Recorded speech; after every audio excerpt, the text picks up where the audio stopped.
Hello everybody and welcome back to the MindOps YouTube page. My name is Shane Lemaster, owner of MindOps. You can find more information about our company at mindops.com. That's mind-ops.com. We are a full service counseling practice specializing in sport and performance psychology, as well as addictions counseling and general psychotherapy. We also do psychedelic integration therapies as well. Just wanted to let you know that and wanted to thank all of our current subscribers and the people out there who are watching and listening to our videos and helping to share the information to other people and help raise the level of consciousness within the human species. That's really our overarching goal, is to help evolve the entire human species to reach a new level of consciousness through some of our psychology, right? So today we're going to be talking about a topic that has received a lot of attention in the recent years in the public domain, which is mindfulness, right? It's a buzzword. Everybody seems to have heard of mindfulness by this point. But mindfulness is not a new concept, okay? It's new to the Western culture, the Western psyche, but mindfulness has really been studied and observed for thousands of years by many traditions across the world. It's only recently received notice in the United States, mostly because we're a more scientifically oriented culture, and now research is starting to pick up on this idea of mindfulness and how it can help us not only improve our emotional state, our moods, but also improve our thought patterns, thought processes, help us turn off some of the negative self-criticism, and also mindfulness to enhance our performance, which is really awesome stuff. So today we're going to talk a little bit about mindfulness, and again, this is a very large subject, so I'm going to go over it very broadly and touch on a number of topics within mindfulness. Hopefully you can find something useful for yourself. So let's get right into it, okay? I want to start off by providing you all a definition with mindfulness, and there's a lot of different definitions for mindfulness. Today I'm choosing to share a definition brought forth by a gentleman named Jon Kabat-Zinn. He's not the originator of mindfulness by any means, but he can be credited as one of the leaders in the movement to bring mindfulness from the East to the West.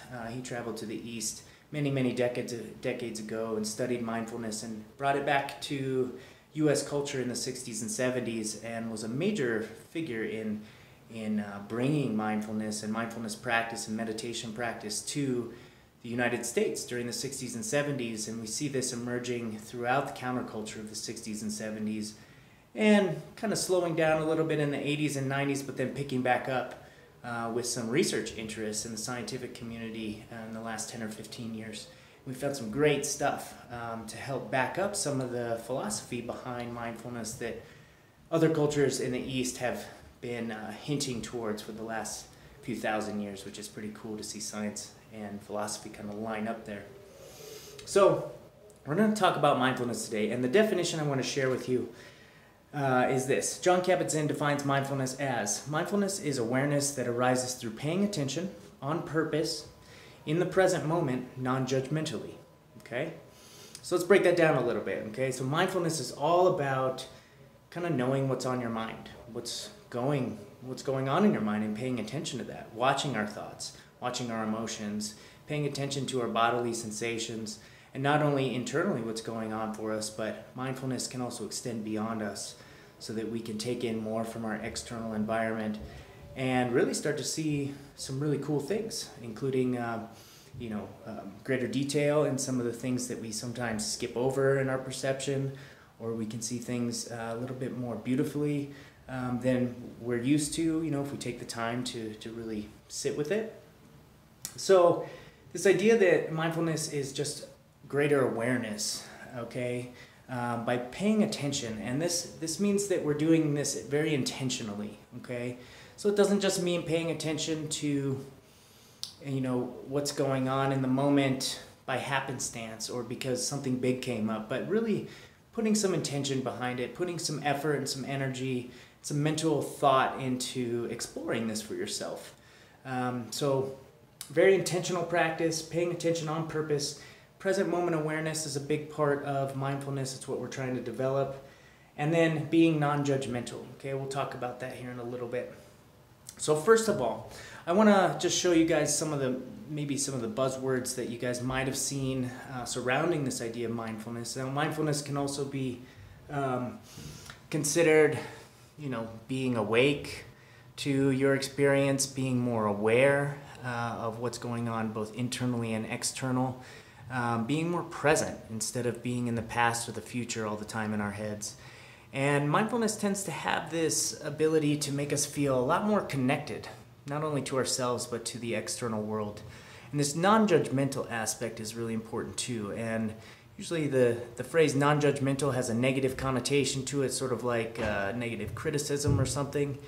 But really, judgment can be a positive or a negative judgment. And we're really trying to avoid all judgment in our mindfulness practices. So not labeling it as good or bad, or not judging it as good or bad, or this or that, or trying to assign some sort of judgment or label to our thoughts, but rather just being in the experience and experiencing it for what it is. Okay? So then we start to talk about the practical exploration of mindfulness, right? And I want to suggest to you all that you engage this very specific question down here on a daily basis. Okay, so when you're feeling upset, anxious, fearful, angry, or even happy, throughout the day we should be asking ourselves, where is our mind right now? Okay, this is your opening into the beginnings of mindfulness, okay? So asking yourself, where's my mind right now? Am I in the past? Am I in the future? Or am I being present right now? Okay? If our thoughts are in the past, and as Lao Tzu, an ancient Chinese philosopher, said, if our thoughts are in the past and we're spending most of our time here, then we are tending to be in depressive type thinking.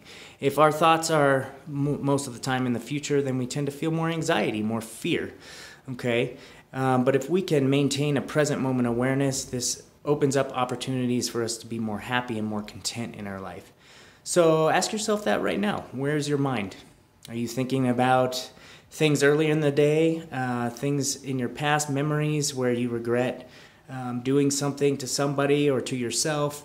Are you asking yourself, could I have done this better? And I really regret that. If so, then you might want to take a look at that, and how's that making you feel? Is it making you feel depressed? Or on the opposite end, asking yourself, where's your mind? If your mind is already thinking about what you're going to do after you're watching this video, or what you got to do later today, or those bills you got to pay, or what the next 5 years of your life is going to be. Geez, what a big question, right? Those types of questions tend to produce more anxiety and fear for us, okay? So you see this on the far end of the spectrum over here, okay? So we don't want to live in either one of these extremes entirely, okay? If we're spending the majority of our mental energy in either the past or the future, then we're going to be deregulated. We're going to be feeling depression or anxiety, okay? So the trick with mindfulness is to develop this ability to stay present, in the present moment, non-judgmentally, and that really does open up our opportunity to be more happy and content, okay? So mindfulness is one of my favorite tools. It's something that, I feel like a lot of people in our society have lost touch with. It's a sensory type organ that we all have the capability to tap into, but not all of us engage in mindfulness. A lot of us are just running on automatic pilot, okay? So then I want to discuss this aspect of mindfulness, okay? These are 3 different states of mind. So first we have our mindful state of mind. This is what we want to try and generate. So a mindful mindset is very intentional. We are paying attention in the moment on purpose. And again, we're present moment focused. We're focused only on what's right in front of us or what we're doing today to move ourselves closer to our goals, okay? There's a difference between being mindful and having a full mind, okay? So full mind, this level of cognition is usually where most of us spend our days, okay? We're usually on automatic pilot. Our minds are full, thinking about past memories, future appointments, things like that, as well as any number of distractions that are coming in throughout the day. So we're working very largely on automatic here, and most of the time we're other moment focused. So we're focused on anything other than this present moment. So what we have to do in 5 minutes, the rest of the day, what we just got done doing, or we're distracted by something. We're not totally in the moment. So this is full mind, okay? Not very present. And on the opposite end of the spectrum from being mindful is being mindless, okay? We all engage in mindless mental activity throughout the day. This also tends to be automatic and contains the quality sort of having a lack of real focus. Common examples of mindlessness could be eating a meal in front of the TV, really being distracted, driving from one location to the other and not really remembering the drive, just sort of operating on automatic pilot, and your mind is sort of wandering in random places, okay? So really a lack of focus on what you're doing. Also part of mindlessness comes this idea of habitual or pattern behavior, okay? And we as human beings are fantastic at creating habits for ourselves and patterns and automatic behaviors. And this serves a purpose for us. If we had to literally be mindful of every single thing that we did during the day, we wouldn't get much done, okay? Think about brushing your teeth, okay? We do this very mindlessly. It's become automatic for us. If we had to sit down and think about every single brush stroke and every single step of brushing our teeth, it'd take us an hour to brush our teeth, okay? Same with driving in the car. If we had to think of every single little step consciously to perform in the car, we would not get very far, okay? So as human beings, we're able to automatize a lot of our behaviors in order to free up more mental space for other activities, okay? So habits and pattern behaviors aren't necessarily bad, but we need to make sure that our habits and patterns are not creating further disruptions in our lives, okay? And becoming more aware of what our habits and pattern behaviors are, what some of our automatic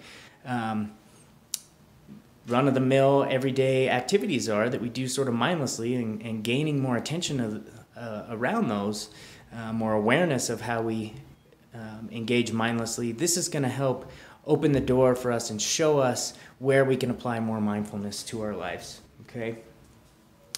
So I want to talk about this little diagram that I've drawn up here, and this is, a human head, okay? And this concept is sometimes a bit difficult for people to understand. So a lot of times in mindfulness meditation, you might hear somebody say, remove yourself from your thoughts and just become an observer. Okay, so just start observing your thoughts and watching the patterns that are occurring. Okay, this is an important aspect of mindfulness practice and improving your ability to be more mindful in the moment. Okay, so this diagram represents any one of us. Okay, and getting kind of caught or lost in the thought spiral, just spiraling down that rabbit hole. The eyes represent our spot of observation. So most of the time when we are lost in this thought spiral, our observation comes from directly experiencing these thoughts, okay? So we are actively engaging in the thoughts. We're feeding energy into them. We're following them down these rabbit holes, and we're kind of stuck in our minds, okay? So with mindfulness practice, they ask you to remove yourself from the equation and take sort of like a third-person perspective on your thoughts. So removing your location of observation from in your mind to an outside third-person perspective can help us to just watch these thoughts churn and watch the patterns arise and gain some greater understanding of who we are and how our thoughts are working. I call this the silent observer up here because really, if we're taking that third-person perspective non-judgmentally, then we're not engaging with the thoughts at all. We're not labeling them. We're not dialoguing with them. We're not doing anything with them except for watching. So we're really remaining silent as this observer of our thoughts, okay? It's a couple important quotes underneath the diagram for you all to remember. So thoughts are not facts. They're simply mental activity, mental constructs, and thoughts are not facts. But so often we get caught up in believing our thoughts to be the absolute truth when really they're not, if we take time to examine them and examine the evidence both for and against our thinking.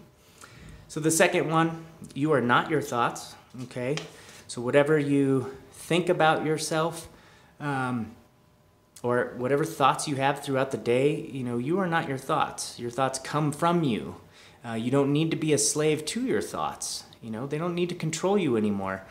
You can exert more control over your thoughts, and one of these methods to achieve this is through mindfulness. Through observing, you can observe how you've become a slave to your thoughts in the past, how they've caused you wreckage in your life, and also once you start to develop mindfulness, you'll start to develop automatically this greater sense of control over your thinking. Okay? So I want to go to this little explanation here. And a lot of times in basic mindfulness practice, we practice breath awareness, okay? So paying attention to the breath, both the in-breath and the out-breath, the qualities of the breath, the physical sensations within the body, how's it feeling, how deep is the breath, how shallow is the breath, how rapid is the breath. These are all parts of mindfulness development, right? So paying attention to that breath is the first step. So this is what it may look like at first when you start. So you have awareness of the in-breath, then there's a gap, then you have awareness of the out-breath, and a gap, and awareness of the in-breath, okay? I emphasize or wanted to shine a light on these sections here, these gaps between breaths, okay? This is an aspect of our breathing that we don't often pay attention to, but can greatly help us in our mindfulness practice if we do start to pay attention to the gaps, okay? So if you notice when you're breathing, you always have a gap at the end of your breath and at the beginning of your breath. During this time, this is a time of non-activity, right? So when you're breathing in, there's active action. When you're breathing out, there's active action. But in between, during that gap, there's this real peace, this serene calm where there's really no activity.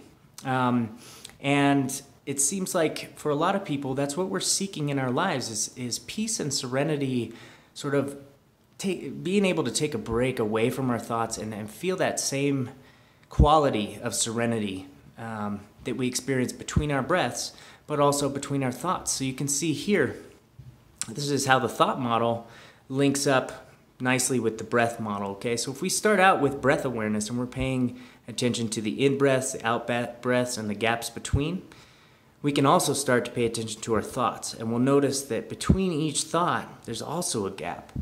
Now, for some of us, this gap may seem minuscule or as thin as a piece of paper, and we just seem to go from thought to thought to thought, but there is a gap there, right? And so the first step in developing this peace and serenity in our thoughts is to become aware of it, okay? So stage one is awareness, and where we develop awareness of the breath is through practice. Mindful practice of watching our breath in and out, paying attention to the gaps between the breaths, and the qualities of each. How do they make us feel? Okay? Through developing this skill, you're going to develop more awareness of your thoughts as well, and the gaps between your thoughts.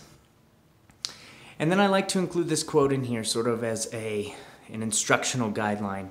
Some of you guys might have, at the subway or the airport heard the phrase, mind the gap. Mind the gap. This is usually said as a safety precaution, don't step over the gaps so you don't fall on the tracks of the train, something like that. Same concept here. We really need to pay attention to that gap between breaths and between thoughts so that we can gain that awareness and use it in the future. So then I extend this saying, mind the gap, to also include extend the gap. Okay, this is step 2 of our mindfulness development. So first step, awareness.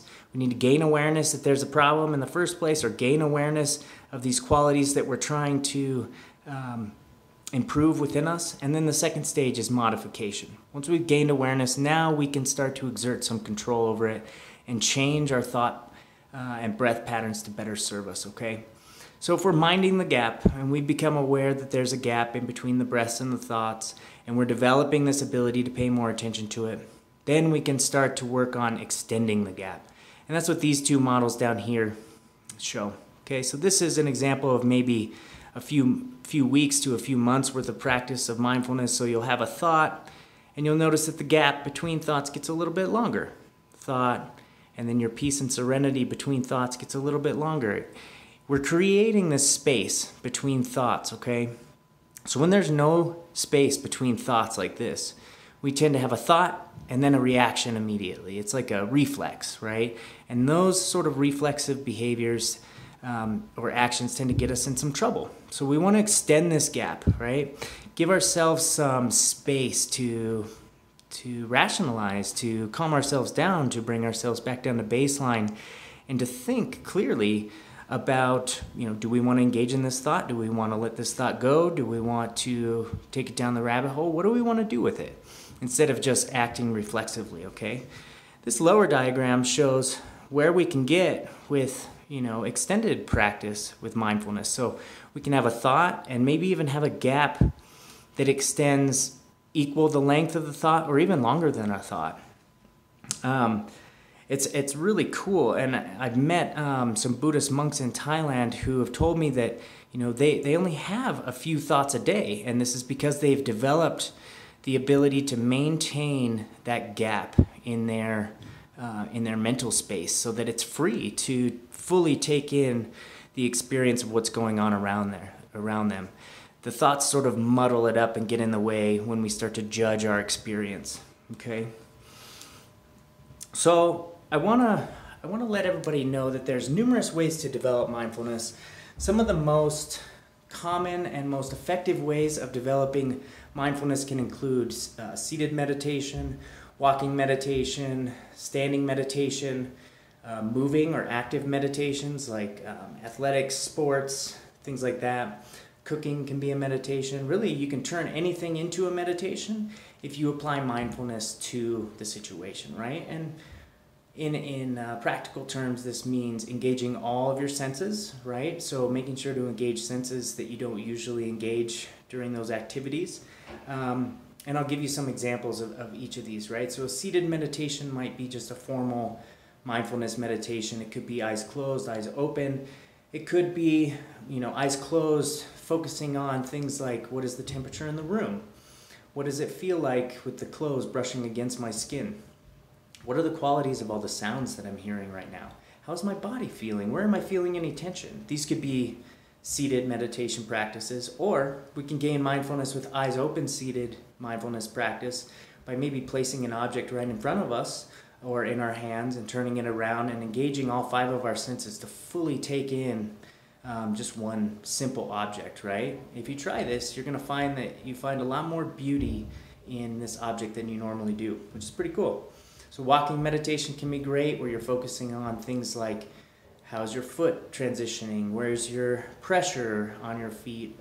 How is your balance affected when you're moving more slowly? Where are your thoughts going? Are you wanting to speed up? Are there impulses to want to move faster, right? These are all important things to pay attention to and question. Where does this impulse come from? And why am I not okay with moving so slow? Moving meditations are some of my favorite because I'm an athlete.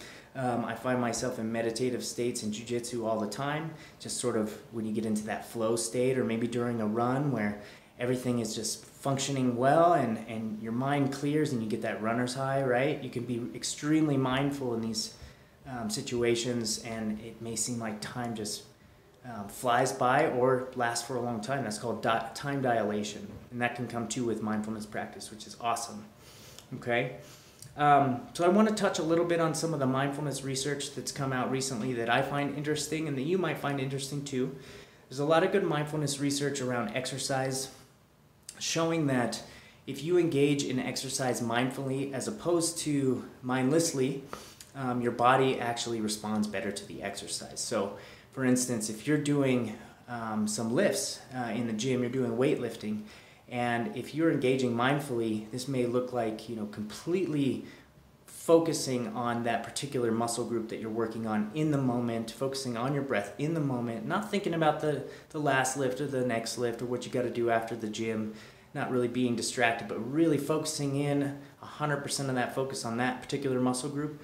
Your muscles will actually respond better and grow faster than if your mind was distracted elsewhere, okay? Mindfulness research has gone into competition and performance aspects, showing that the more mindful you can be, in an athletic competition or in your profession,